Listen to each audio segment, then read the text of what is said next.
It's the second or third of the month, and that can only mean one thing. News and updates time! And you know our slogan? All the news that's fit to vid. Actually, it's not the slogan. Whatever. At any rate, the biggest news down the Beltway is the maximum length of videos has been increased from 10/11 minutes to 15 minutes for non-partners. Partners, of course, can still upload whatever the hell they want.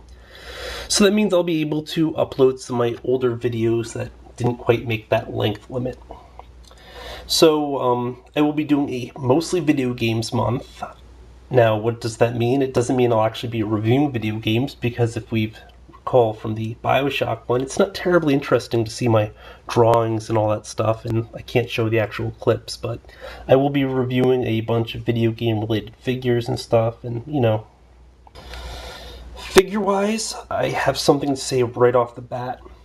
Maddie, you have done me wrong, yet again. Now, after the last sale, the DCUC Wave 5, I was starting to reestablish some good feelings about Maddie Collector, but 40 minutes of trying to get to the Plastic Man thing, it was 50 minutes, and then eventually I had to leave. By the time I got back, bam, sold out, so I kind of got hosed there. So, Maddie. The other big news is my local Target recently redid their plano, meaning that a lot of stuff went to deep discounts. I picked up a whole bunch of junk, and they've also brought some new stuff, some kind of interesting things. I saw the new Marvel Universe 2-packs exclusive to Target, the Wolverine with, I think it was a redecoed Hand Ninja, the metallic Green Goblin with Spider-Man, Punisher with, can't remember, I think it was Iron Man, except for Iron Man had, Iron Man was with the Black Panther, and Iron Man was basically just the classic armor. Basically this dude right here, but instead of the yellow repulsors and arc light, they had a blue scheme, so it's kind of lame looking. I almost picked up the Wolverine one because it's kind of the best Wolverine that we've seen to date almost, but I mean, there's some paint flaws on it. I mean, the paint is really great, but then the claws were really short. It's just this length. It's how the hell do you have Wolverine with those short claws? But he needs to at least have something like this length here to have kind of Wolverine-ish claws, or somewhere ballpark that. At any rate, those 2-packs were retailing for $13. They're also weird because they were just a normal box thing. They weren't on a card or anything. If I pick up anything, it'll probably just be the Wolverine Hand Ninja packs. That one looks decent. The other ones supposedly have new sculpts, but I didn't see too much difference, and I mean, most of them didn't really interest me terribly, except for the Wolverine one. They also had these little things called Mighty Beans or something, which were kind of cool. I was gonna pick up a pack at 4 randoms, I think, and then one that you know about for $5. I was looking at it, I was thinking, you know what, these things are just little pieces of plastic with some sort of a noisemaker inside with a friggin' sticker on the outside. Why the hell would I be picking this up? It's how addicted do I have to be to superheroes and stuff before I start buying that crap? So I finally just put it down and just walked away when I still had the willpower. But I would have done it. You know me. That Doctor Doom and Sentinel and Thanos 2, very tempting. The other thing was, in a recent test of willpower, I think I saw one of the, those little Spider-Man ones from the Fiercest Foes line. They also have a Waterworks line, which were a figure with a vehicle for, I think it was $10, but was marked down to $234. I almost picked up the Venom from that, but the Venom only had 5 points of articulation, or 4 points just at the shoulders, and then no wait, it was just the shoulders and the head. Didn't even have leg articulation, but I'm not sure if it's common sense or what, but ended up not doing that one.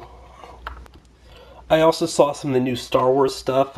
Looks very good. I mean, the packaging is cool. They've got this cool little card thing in there, but they didn't have any character I really wanted. Otherwise, I would have just picked one up.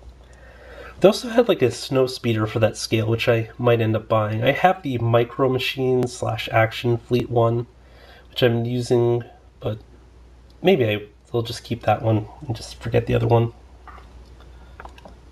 But at any rate, the Pursuit of Cobra stuff still isn't anywhere in my area, and I've actually been wanting to pick some of that stuff up because it looks pretty cool. But I mean, the whole plano's not in there. But bigger news too is they seem to have some spaces for the DC Infinite Heroes, which It's kind of weird because like nobody in my area had really been carrying them, and it looks like the single cards, but they're charging like $7.50 each, which doesn't sound right for Infinite Heroes. You'd think those would be at a lower price point just because they aren't really comparable to the Marvel universes, but I don't know. Right, the top 5 things I'm looking forward to out of Comic-Con are, first and foremost, the Sentinel, because that looks freaking awesome, and, you know, I do want to have multiple varieties of Sentinels just to bulk out my display, especially because I think they will be retailing for like $50 as opposed to having to pay a bit more than that to get the Marvel Legends version. Second of all, I actually like the Green Lantern Classics. They look pretty cool, and then the Collect and Connect is Archillo, so I think I pronounced that right. Number 3, they are having a Marvel Universe Spider-Man 2099, which I think is fantastic, especially because the Spider-Man Classics version didn't even have like those little claw things at the arms or gauntlets, so it looked like that one had the gauntlets, which is great news. Then fourth of all, you know, the other Marvel Universe stuff looks really hot. And fifth, and finally, I know I've ragged on the retroaction line a lot, and honestly, I'll probably rag on it a bit more going forward, but I definitely want to pick up that Dark Side. It looks pretty cool. And possibly also the Martian Manhunter, except for they have, like, sleeves and stuff. They gave him, like, a costume bodysuit, you know, despite the fact that he's just all skin, instead of just, like, tossing straps. So I'm not sure what's up with that, but I might pick him up. I might not. Dark Side I'm definitely getting, though, but those are coming up in Wave 4.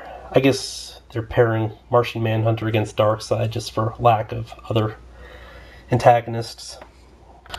Just one last thing when I just have stuff here. Now, I recently realized that I didn't pull out this poster thing from the Sentinel pack, but it's got this cute little poster thing. I guess this is the one I got, and this would have been the Wolverine packed in with the first one, but I guess this stuff came out in like 2007, so it's kind of old.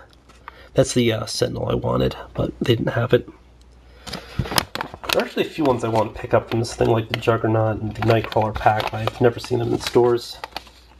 One final bit of news, too. For some reason, the DC Infinite Heroes is, seems to be going, sort of flux, so I saw one of these 75th anniversary 3-packs, which I picked up. I'm going to just hold on to it until I can find one with better paint, but it's a Dr. Light Ravager Robin pack. Robin's just a straight repack from an earlier one, has all their usual articulation. The Dr. Light, I mean, it looks nicer, but I think he's basically the same articulation as always. The weird thing, though, is the Ravager.